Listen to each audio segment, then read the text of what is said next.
Bom, vamos continuar falando dos sacramentos. Hoje a gente começa. Nós não vamos parar aqui porque a gente precisa avançar para a questão da Santa Missa. A gente precisa tratar, né, de aprofundar esse assunto que eu acho que dos sacramentos não há uma ação qualitativa, mas o próprio catecismo nos diz que o maior é a Eucaristia, já que todos os outros sacramentos estão ao redor dele. Né? Eu acho que isso é fácil de perceber, que todos os sacramentos estão ao redor da Eucaristia. Inclusive porque você percebe que grande parte dos sacramentos ocorrem durante a missa. E muitas vezes, assim, os casamentos, ainda que não ocorram, não são poucas as vezes que nós vemos que os casais querem receber a comunhão no ato do matrimônio. Então você vê que ele está sempre ali e ao redor dele, porque é diferente dos outros, que ainda que tem a questão do caráter que fica na alma do fiel ou na alma do ministro, a Eucaristia, ela não tem só a ação da graça proveniente, que já é muito, né? Porque é a ação da graça que te torna filho de Deus, né? Através do batismo. É a ação da graça que, além de confirmar em você o Espírito Santo, derrama, né? E faz com que você tenha os 7 dons do Espírito Santo. Mas a Eucaristia, além disso, possui o próprio Jesus em corpo, sangue, alma e divindade, né? Presente, né? Fisicamente não visível, você não vê, mas ele está lá, escondido sobre 2 espécies, né? Que é mais um detalhe. Nós temos aqui 2 matérias que são utilizadas, né? E que torna-se mais interessante esse sacramento. Esse sacramento é maravilhoso. Esse é o sacramento que muitos jovens agora estão muito felizes aí com a futura, né? Em breve aí, em 2025, nós veremos a canonização de Carlo Acutis, acho que é assim que fala, né? Ele vai ser canonizado. Este jovem, que é do nosso tempo, acho que ele faleceu em 2006, ele possuía, né? Eu vou utilizar até a versão, até a linguagem que nós usávamos na época, né? Ele possuía um website, né, que falava de milagres eucarísticos. Então ele tinha uma sequência de milagres eucarísticos. Então você vê o quão importante isso é. Mas vamos lá, a Eucaristia é um sacramento que, pela admirável conversão de toda a substância do pão no corpo de Jesus Cristo e de toda a substância do vinho no seu precioso sangue, contém verdadeira, real e substancialmente o corpo, sangue, alma e divindade do mesmo Jesus Cristo, nosso Senhor, debaixo das espécies. Quer dizer, depois da consagração só permanece a espécie, que é aquilo que você vê quando o Padre está celebrando. Jesus fica ali, escondido sobre o véu, vai dizer Santo Tomás, né? Do pão e do vinho, para ser nosso alimento espiritual. Na Eucaristia está verdadeiramente o mesmo Jesus que está no céu e que nasceu na terra através da Virgem Maria. É o mesmo Jesus, não é outro. Único. Por que a gente acredita nisso?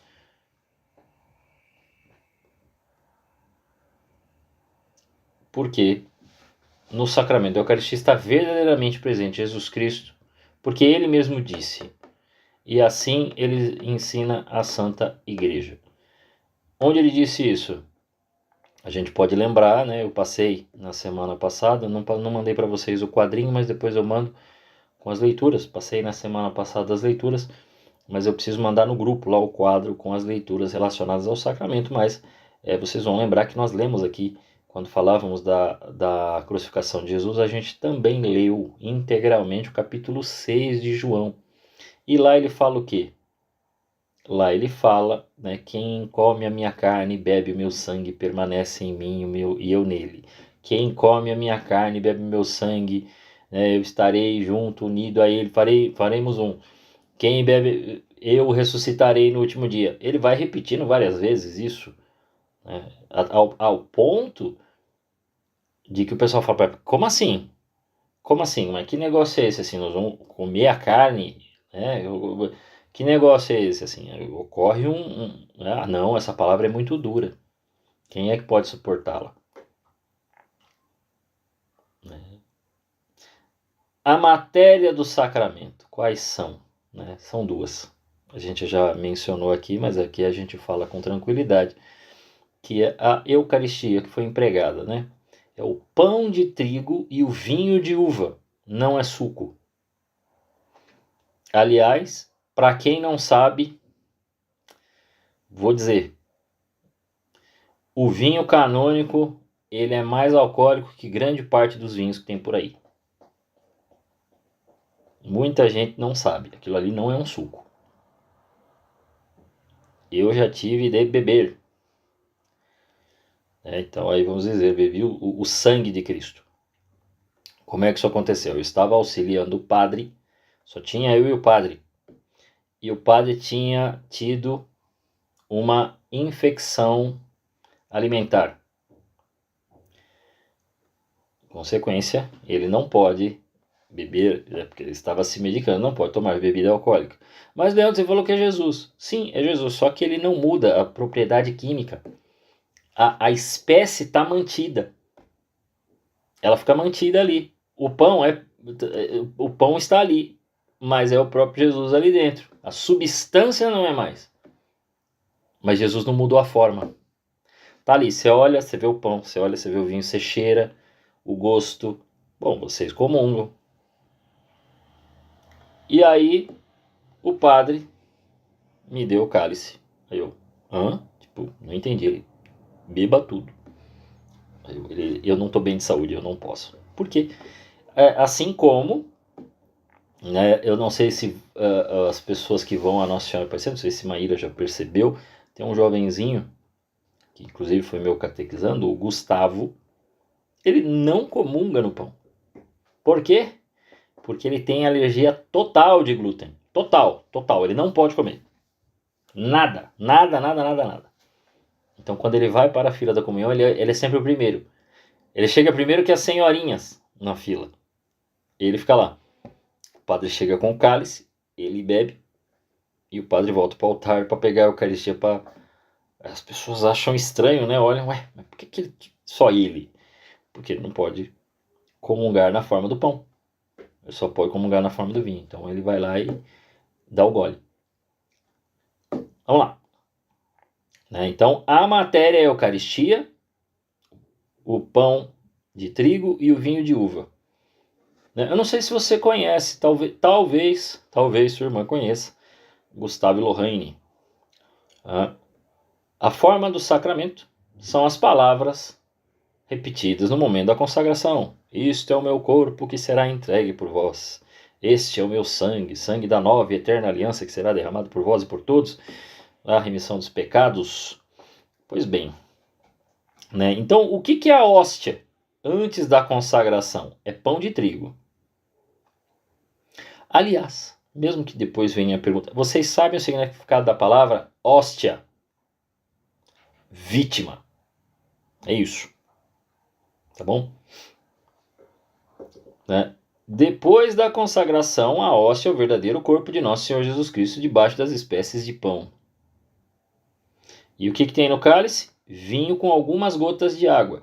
Quem presta atenção, e se não presta, deveria prestar no ofertório, vê que no momento em que o padre está fazendo as orações, é que a gente está ouvindo a música está cantando, então muitas vezes a gente não vê as orações que o padre está fazendo ali no momento do ofertório.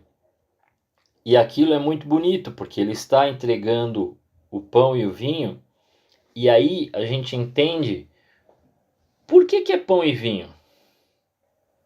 Por que não é a uva? Por que não é o trigo? Por que a gente comunga o vinho? Por que a gente comunga o pão e não o trigo e a uva?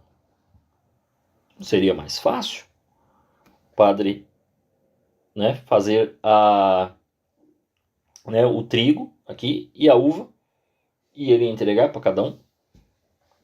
Se fosse o trigo ralado, sei lá, em semente, alguma coisa, e a uva, a fruta, não seria mais fácil?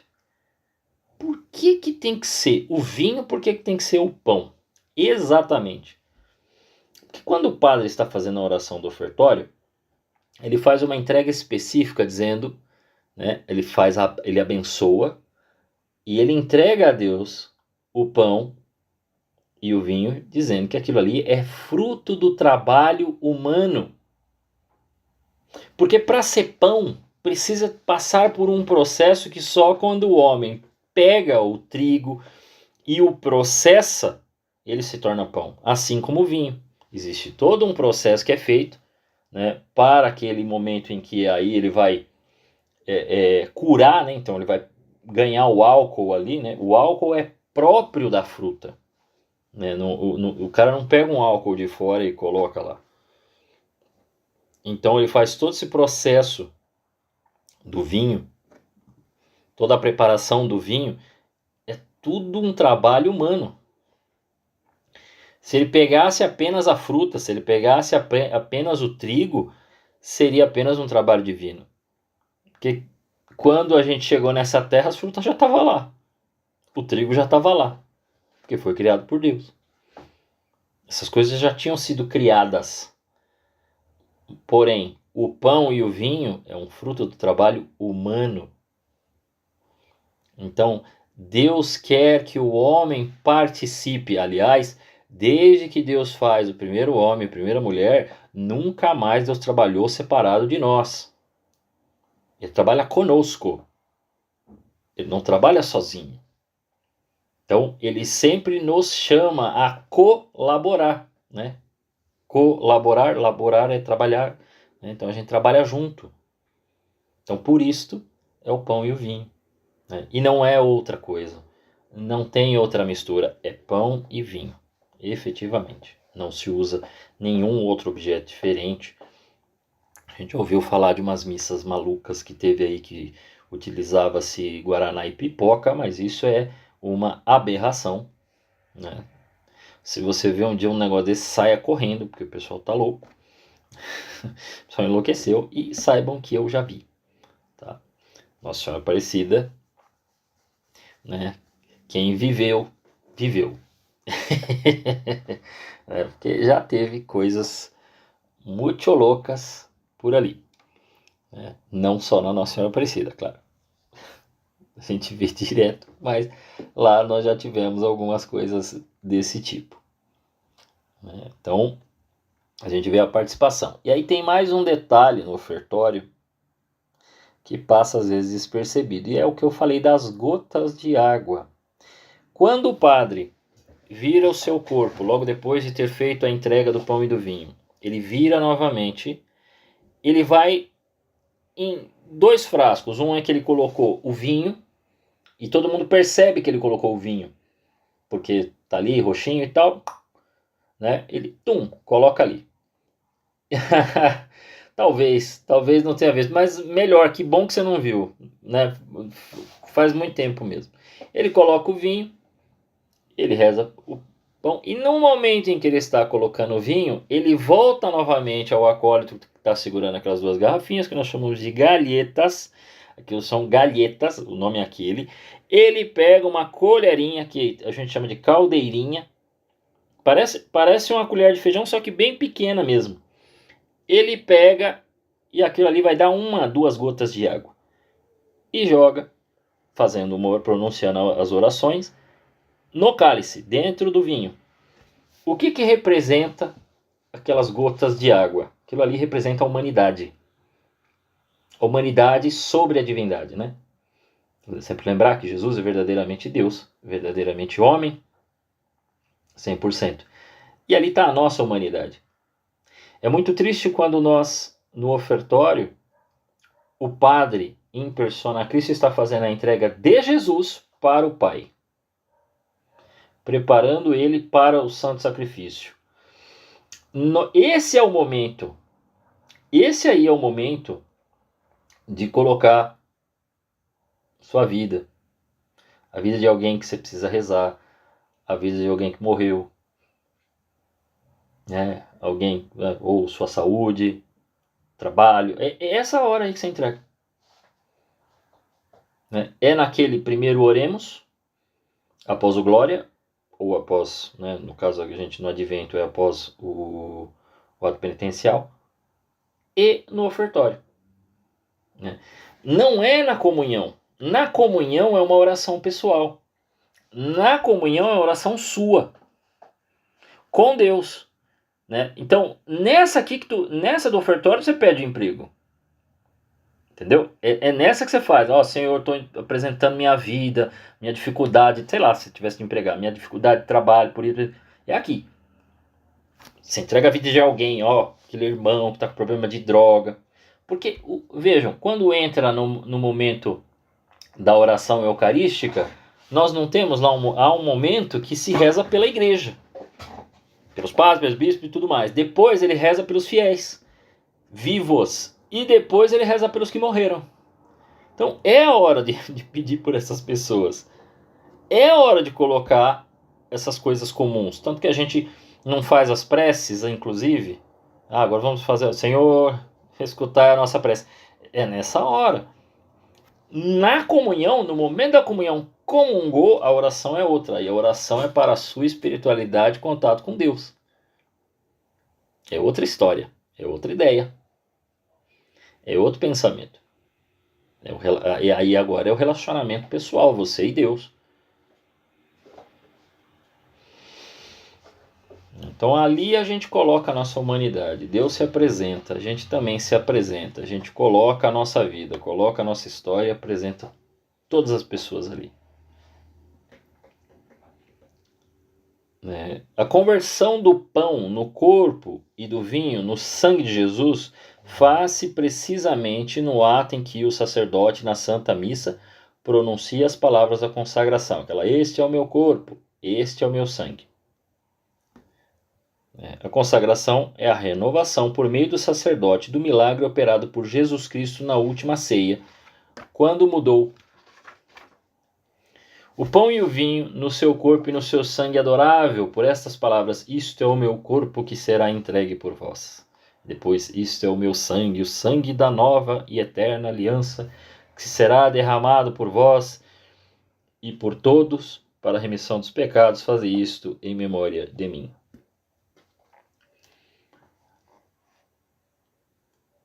Como é chamada pela igreja a miraculosa conversão do pão e do vinho no corpo e no sangue de Jesus Cristo? Tem um nome meio dificinho. Né? Qual é o nome que a gente fala dessa miraculosa conversão que se opera todo dia sobre os altares? Né? Então, quando eles pronunciam as palavras da consagração, ocorre essa mudança do pão e do vinho no corpo e sangue de nosso Senhor Jesus Cristo. O nome disso é transubstanciação. Esse é o nome daquele momento. Então, o que ocorre, esse processo onde era pão, agora não é mais pão, era vinho, não é mais vinho, é o próprio corpo do Senhor, é o sangue do Senhor, a gente chama de transubstanciação. Então, quer dizer, toda a substância, quer dizer, aquilo interno que nós não vemos a olho nu, mas nós cremos nessa transformação que se tornou corpo, sangue, alma e divindade, chama-se transubstanciação. Nas igrejas protestantes, né, comunidades cristãs, eles não têm esse processo de transubstanciação. Não ocorre transubstanciação em igrejas protestantes, ocorre outra coisa. Ocorre o que nós chamamos de consubstanciação. Sim, tem um nome. Mas que momento que eles fazem, Leandro? Eles têm, pelo menos mensalmente, um ato chamado Santa Ceia.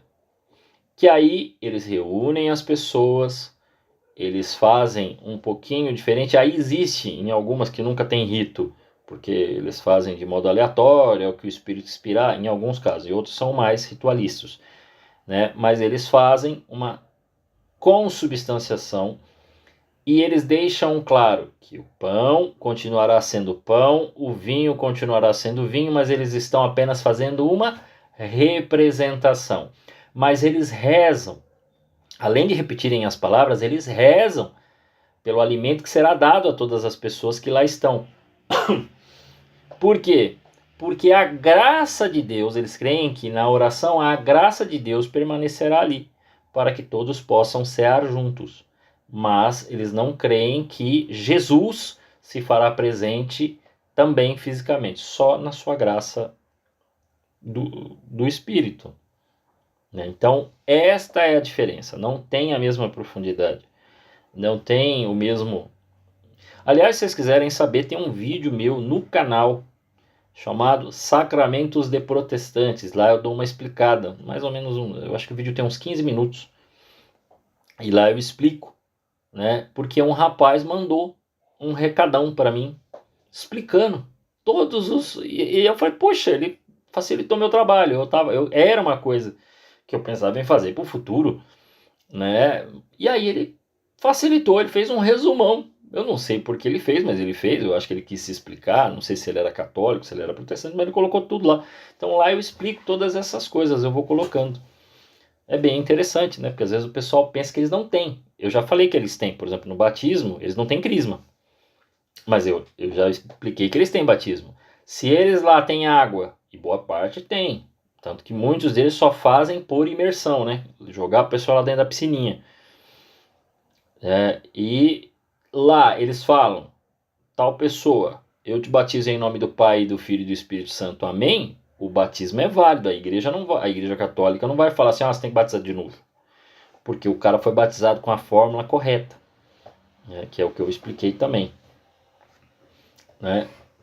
Então, foi o próprio Jesus que deu tanta virtude a essas palavras da consagração. Tanto que ele mesmo exige, né, fazer isto em memória de mim. E que reforça o que ele tinha dito em João 6. Quem come a minha carne e bebe meu sangue permanece em mim e eu nele, e eu ressuscitarei no último dia. Né? E que São Paulo vai exortar firmemente de que nós não podemos receber o corpo e o sangue do Senhor em pecado. Porque algumas pessoas falam, não, mas olha, é um remédio, como nós não podemos tomar o remédio se nós estamos em pecado? Não, calma aí, meu filho, não é assim. Não é dessa maneira que a gente encara. Então existe, realmente você tem que estar numa certa preparação, sim. Até para tomar certos remédios você tem certas restrições, como assim? Ah, não, mas aquele remédio vai me fazer bem. Não, então, ele vai te fazer bem, mas você só vai poder tomar sob certas condições, porque é um remédio forte. Então você não pode, por exemplo, eu tive H. pylori, isso 2 anos atrás. E nesse período, no período que eu tive que me medicar, eu passei 1 mês tomando 3 antibióticos, de manhã e à tarde, então eram 6 vezes por dia. Depois diminui, acho que para 2 ou para 3. Mas eu passei 1 mês intenso e eu tive restrições que eu tive que fazer. Por quê? Porque se eu não fizesse essas restrições, ou quebraria o efeito do remédio, ou poderia me dar algum problema. E aí não resolveria o problema que eu tinha que resolver. Então, não adianta, meu filho. O remédio, você quer o remédio, você também precisará fazer, né, os tratamentos anteriores, que é um outro remédio chamado confissão. E um outro chamado mudança, conversão. Se não tem conversão, não tem Eucaristia. O pessoal quer receber de qualquer jeito, como se fosse assim, a festa, né? Ah, não, mas aí é uma exclusão. Mas você está se excluindo da festa. Você se excluiu. Não foi Jesus. Você falou que não queria. Não, eu nunca disse isso. Disse quando você preferiu a coisa ao invés de Deus, você tornou a coisa Deus, você amou esta coisa mais do que Deus, você descumpriu o primeiro mandamento, pronto, acabou, você não pode comungar. Simples. A coisa ou a pessoa tomou o lugar de Deus. Você aceitou esta condição, você não pode comungar. Né? Simples assim. Ah, é exclusivo. A vida exclui mesmo. A vida exclui. A pior coisa que tem atualmente, eu não sei qual vai ser as consequências. Quer dizer, eu já sei algumas consequências assim. São esses torneios, campeonatos que o pessoal está fazendo por aí. E que chega no final, tem quem ganhou, tem quem perdeu, mas todo mundo ganha medalha. Para não frustrar. Desculpe, gente, as pessoas precisam se frustrar um pouco.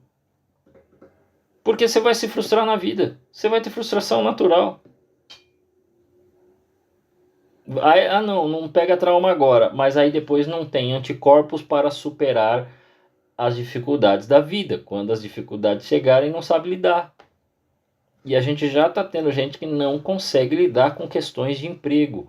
Que não consegue lidar com questões de relacionamento. Né? Porque não consegue entender o outro. Porque não consegue se comunicar. Então, você precisa passar por... Ninguém tá falando que você tem que ser humilhado sempre, todo mundo tem que fazer bullying da sua cara, não é isso.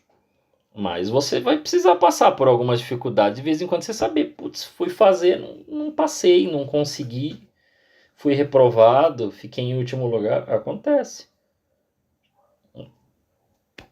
Quem nunca, né? Quem nunca? Depois da consagração, não fica ainda alguma coisa do pão e do vinho? Ficam só as espécies do pão e do vinho, que é o que a gente vê.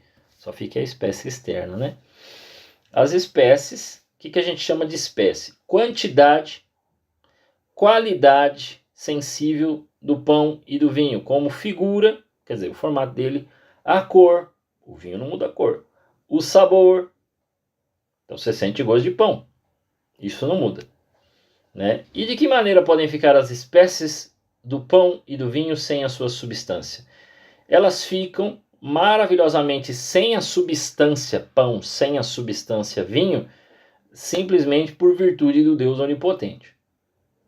É nisso que a gente crê. Tanto debaixo das espécies de pão como debaixo das espécies de vinho está Jesus Cristo, vivo, todo inteiro, com seu corpo, sangue, alma e divindade. Tanto na hóstia como no cálice está Jesus Cristo todo inteiro, porque ele está na Eucaristia, vivo e imortal como no céu. Por isso, onde está seu corpo, está também seu sangue, sua alma, sua divindade. Onde está seu sangue, está também seu corpo, sua alma e sua divindade, pois tudo isto é inseparável em Jesus Cristo. Por isso que a gente, quando comunga, costumeiramente só comunga o pão. Por quê? Bom, ali está o corpo, sangue, alma e divindade, no pão. Se fosse só no vinho. No vinho está o corpo, sangue, alma e divindade. Não existe. Um vinho, um sangue sem corpo é só um sangue utilizado para laboratório. Um corpo sem sangue está morto. Mas Jesus está vivo. Então, se nós comungamos seu corpo, lá estará o seu sangue. Podereis dizer-me por que tanto na hóstia? Né? Então tá assim, né? Nesse caso, ele vai estar lá. Então, quem comunga só, a gente comunga só em uma espécie, não há problema nenhum. Você estará comungando o corpo e o sangue, a alma e a divindade de nosso Senhor Jesus Cristo. Quando Jesus está na hóstia, ele deixa de estar no céu? Ele não deixa de estar no céu. Mas ele encontra-se ao mesmo tempo no céu, ressuscitado, e no Santíssimo Sacramento também. E ele está presente em todas as hóstias consagradas do mundo. Ele está em todas as hóstias por efeito da onipotência de Deus, a quem nada é impossível. E aqui eu tenho que fazer uma explicação muito, muito séria para vocês. Porque quando a gente fala assim, você recebe Jesus inteiro, a pessoa coloca na cabeça dela, ela imagina, né? Nós temos o cálice, nós temos aquela outra peça que chama âmbula. A âmbula é onde estão as partículas. A hóstia, a gente costuma chamar a hóstia maior, que é aquela que o padre levanta. As menores a gente costuma chamar de partícula. É hóstia. Mas a gente costumeiramente, tecnicamente, você chama de partícula, porque são as partículas e tem a hóstia maior, que é a que o padre faz o ato de consagração. Quando eu falo essas coisas aqui, que Jesus está em todas as hóstias consagradas por conta da onipotência de Deus, o que a pessoa na hora pensa? Ela imagina a âmbula, todas as partículas ali, e em cada uma delas tem um Jesusinho. Não é não é isso. Não é isso. É que aqui eu não uso lousa. Lá nas aulas do Crisma, eu desenho. Não desenho um Jesus, calma. Eu coloco lá as bolinhas, aí eu ponho um hominho, né? Aí você fica imaginando que tem um Jesusinho dentro de cada pão. Não é isso. Essa onipotência de Deus que faz com que a presença humana e divina de Jesus se encontre ali, é a sua presença divina. E aí a presença divina não precisa da forma. Ela usa a forma, mas ela não precisa dela. Né? Então a essência divina não precisa disso. Então ele se faz todo inteiro por conta da presença divina que toma conta do pão. Né? E ali se faz presente. Então não fica um Jesusinho ali, né? Porque às vezes a pessoa, né, pensa desse jeito. Fica engraçado pensar isso. Né? Então, tanto na hóstia grande como na partícula de uma hóstia está sempre o mesmo Jesus Cristo. Né? Porque a substância divina, né, enche ali, preenche ali. Né? Então, é dessa maneira que isso acontece. Né? Conserva-se nas igrejas a Santíssima Eucaristia para que seja adorada pelos fiéis e levada aos enfermos quando necessário. Quando ela é levada para os enfermos, ela ganha um outro nome. Viático.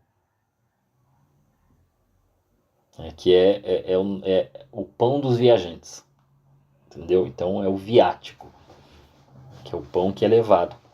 Pelas, né, por exemplo, ministérios que apoiam o padre, alguns ministros de cura, ministros da comunhão eucarística, que eu tenho o costume, eu não chamo os ministros que apoiam o padre de ministros da Eucaristia. Porque eu entendo o seguinte, ministro da Eucaristia é o padre, porque ele faz a consagração. Os outros ministros apoiam em qual momento?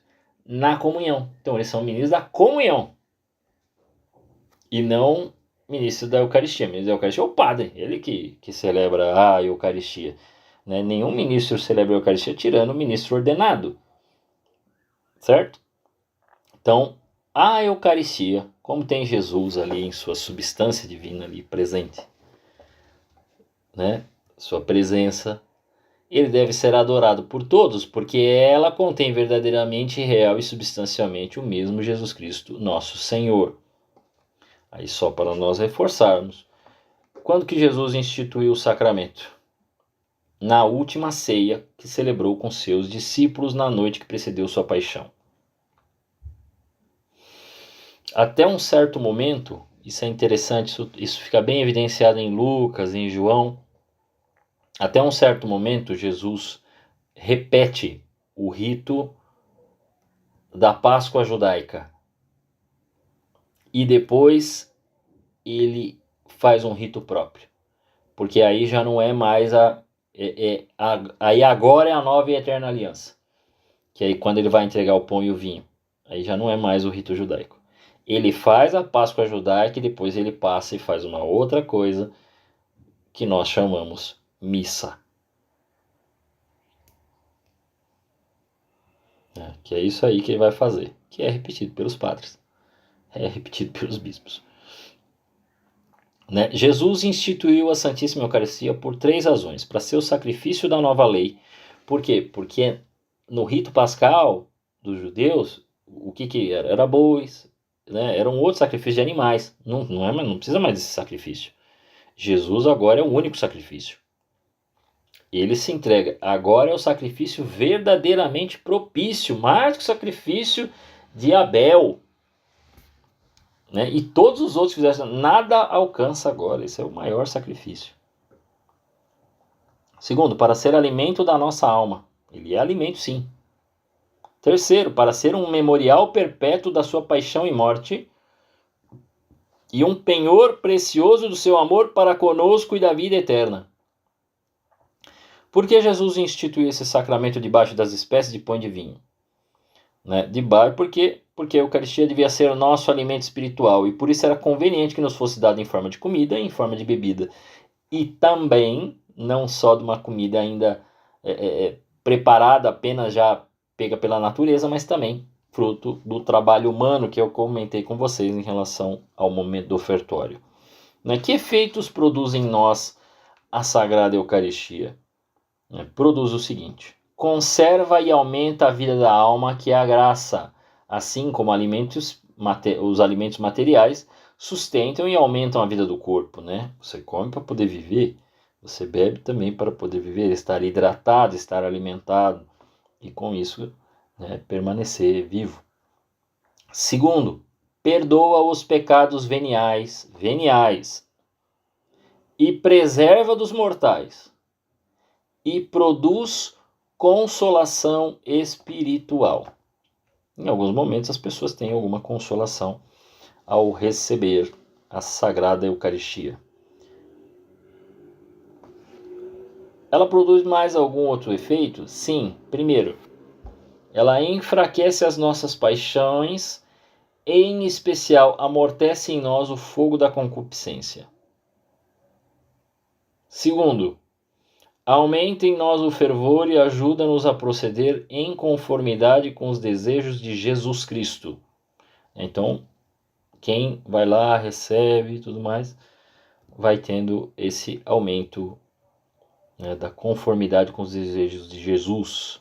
E dá-nos um penhor da glória futura e da ressurreição do nosso corpo. Aquilo que ele disse em João 6. Eu volto sempre a João 6 para que a gente possa entender isso. Isso precisa ficar claro para nós. Né? Que Jesus vem até nós. Né? E prometeu que a Eucaristia ia ser tudo isso em nós. Na próxima aula, que claro não vai acontecer nas próximas semanas, porque aí é Natal e Ano Novo, né? Então nós retornamos dia 14 de janeiro,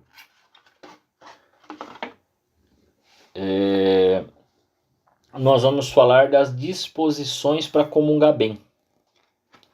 Como é que a gente comunga, o modo correto de comungar, qual é a posição correta. Existe, gente. Existe a forma certa de comungar. Existe a desculpa também de alguns padres que falam, não, mas não é necessário. Recentemente teve um bispo aí que falou que não, que era coisa de criança, que era coisa medieval. Nada disso. Quando ele falou isso, e aí eu falo com tranquilidade, porque eu não sei mais que o bispo. Mas assim, quando o próprio catecismo, quando o próprio Código de eu tinha falado daquela hora do Código de Direito Canônico, tá falando o modo correto de comungar, não sou eu que estou dizendo, eu estou lendo. E eu vou ler para vocês o modo de se apresentar para comungar. Qual é? Então, esse é o ponto. Aí, essas questões do preceito. Me sentindo no mundo da lua. Não, existe essas questões que a gente vai comungar. Né? Como comungar. E aí nós vamos depois entrar na questão do sacrifício da missa, o modo de assistir à missa. Porque diferente dos outros, eu não consigo, às vezes eu tenho que correr com esse assunto. Porque, como vocês sabem, eu tenho uma quantidade específica de aulas, eu não posso ultrapassar no Crisma. Mas com vocês eu posso falar de algumas coisas que às vezes eu posso ir mais longe. Tudo bem, a nossa aula é mais curta que o Crisma normal, né? Porque lá eu falo 1h30, né? Eu já tive turma de 2 horas. Mas aqui eu posso fazer em mais de uma aula e dar mais atenção para temas que às vezes eu não posso aprofundar lá. Né? Então, na Eucaristia, eu vou poder aprofundar com vocês vamos poder falar da Santa Missa. Vamos explicar, né? Porque não faz muito tempo estávamos na casa da minha irmã, que não está aqui hoje provavelmente, porque meus pais inclusive devem estar lá. E aí estava o Binho e a Lali, e a gente conversando, e percebi que surgiu uma dúvida em relação a alguns pontos da missa que às vezes o pessoal reclama em relação à música. Então, isso é uma coisa que a gente vai tratar também. O pessoal cria muita guerra, cria muita treta, e a gente não precisa entrar nessa treta, né? A gente pode explicar com tranquilidade, tentar entender o que a gente quer dizer quando fala, porque a missa precisa ser solene, né? Porque tá muito barulho, porque tá assim, tá assado. Então a gente vai explicar com tranquilidade, porque senão, às vezes o pessoal, a forma como fala, me parece que todos os músicos da Igreja Católica atual estão condenados. E não dá para ser assim, né? Mas a gente pode fazer melhor. A gente pode tentar explicar para trazer tranquilidade aos corações, a gente tentar fazer da melhor maneira possível e celebrar sem susto, né? E também sem bagunça, né? Porque quem já foi em algumas missas aí sabe que rolam umas bagunças aí, né? Eu sei que não é o seu caso, mas eu sei que não é o caso do Binho, mas se vocês já foram em algumas igrejas, tem local que, meu amigo, não dá, ou nós canta ou a bateria toca. Os dois não dá, não funciona, né? Então a gente vai tentar achar o meio termo aí, né? É claro que em muitas dessas situações, aí a gente vai fazer eu vou fazer uma breve menção, não tenho intenção de entrar nesta confusão, porque isso aí é muito realmente muito complicado, mas a gente vai falar um pouco, até para que fique claro, quando alguém questionar, vocês também, né, se alguém falar alguma coisa, vocês não estão perdidos, vocês estão entendendo do que se trata, né, que é sobre o rito anterior ao rito que a gente participa, né, que foi promulgado em 1969. Ele é novo. Inclusive o nome dele é Novo Ordo. Então, o rito que nós tínhamos antes era o rito chamado Tridentino, que tinha sido promulgado após o Concílio de Trento, e que unificou os ritos. Ele já tinha partes que ele já acontecia basicamente assim. Então, realmente houve uma mudança, né? Não se desfez daquele rito. Aquele rito não está proibido, mas ele já não é mais o oficial, né? O que está valendo é o rito novo. Posso ir numa missa do rito tridentino? Pode, mas aí a gente vai explicar melhor nas próximas aulas tudo isso. Então a gente tem assunto, né, para tratar. Rezemos com amor e confiança a oração que o próprio Jesus nos ensinou. Pai nosso, que estais nos céus, santificado seja o vosso nome, venha a nós o vosso reino, seja feita a vossa vontade, assim na terra como no céu. O pão nosso de cada dia nos dai hoje, perdoai-nos as nossas ofensas, assim como nós perdoamos a quem nos tem ofendido, e não nos deixeis cair em tentação, mas livrai-nos do mal.